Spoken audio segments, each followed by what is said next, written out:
synthetic materials mostly made out of? Oil. Right? Look at that. What's that noise?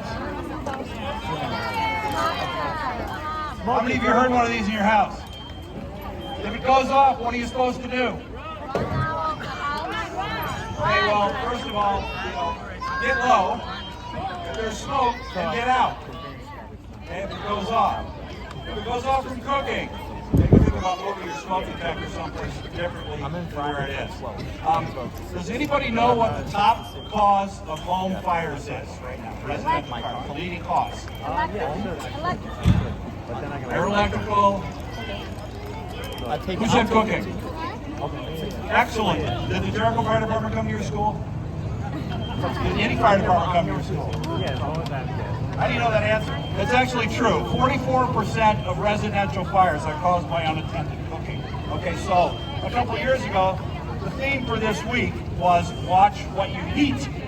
Okay, because you're not watching what you heat and it overheats and it lights on fire, you have a working fire in your house.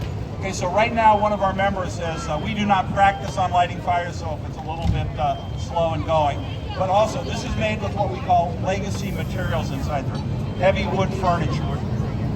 There's some books on the shelf. The books really burn very well. No, they're tightly compacted paper. Okay, paper burns, but if you stack a whole bunch of it together, it's really hard to get it to go on fire.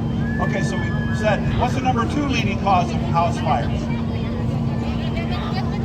Carelessly discarded smoking materials. What? Carelessly discarded smoking materials is number 2 on the list. Electrical is number 3. Okay, electrical, if you have something that's kind of wonky in your house about an outlet and lights that flicker all the time, have a licensed electrician check that out. Okay, usually lights are not supposed to flicker. Okay, so we have our fire is a little established. I want you to notice it's already melted the smoke detector off the ceiling. The fire is growing up the sidewall. Those of you on that side can see pretty good. Those of you by over here, maybe all you can see is the flames rising up and going across the ceiling. And what that's doing is feeding back down towards everything else in the room. Meanwhile, we have a team at the blue door. Okay, most of you keep your houses locked, right? When you're not there or when you're sleeping at night. Okay. Hopefully if you have your home and your smoke alarm goes off, you get out and so your door won't be locked. But we are doing right now what's called forcible entry.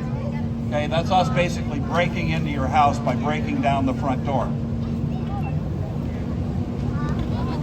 I gotta move to the other side so I can see what the progress on the fire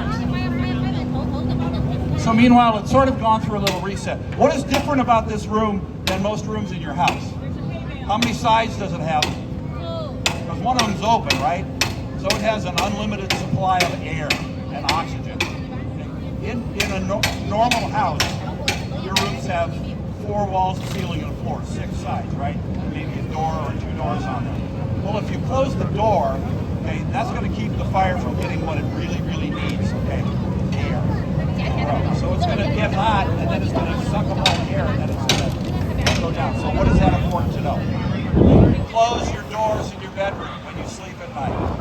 And keep the doors closed. That's going to keep the fire out and let you, when you hear your smoke detector, go to your alternate plan and get out. So now we've added a little bit more light combustible material in there, a bale of straw. And I'm sure many of you have straw in your houses, right? Another ordinary combustible. That noise you hear in the background right there, that is a pumper engine that is supplying water to our suppression team. We also have a suppression support team, which is also known as a truck company. I'm a member of the truck company. We locate and confine the fire, and then the suppression team extinguishes the fire. Forcible entry team, they may open the door. Look how quick that went going, okay? I don't know about you, but I can feel the heat over here, and it's not from the sun. That is radiant heat from that fire, okay? And pretty much it went from a few things were burning to everything is burning in that room. We're going to cool the ceiling down, okay, and very quickly,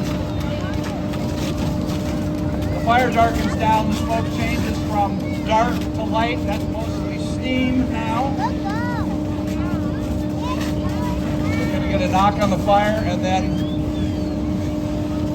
the suppression support team, the truckies, are going to go in and do what's called overhaul. We shut it down, we let it cool down, or let the air go out. We've already blown a hole through the back. Now they're going to ventilate with the hose stream, and hopefully extinguish the fire the rest of the way.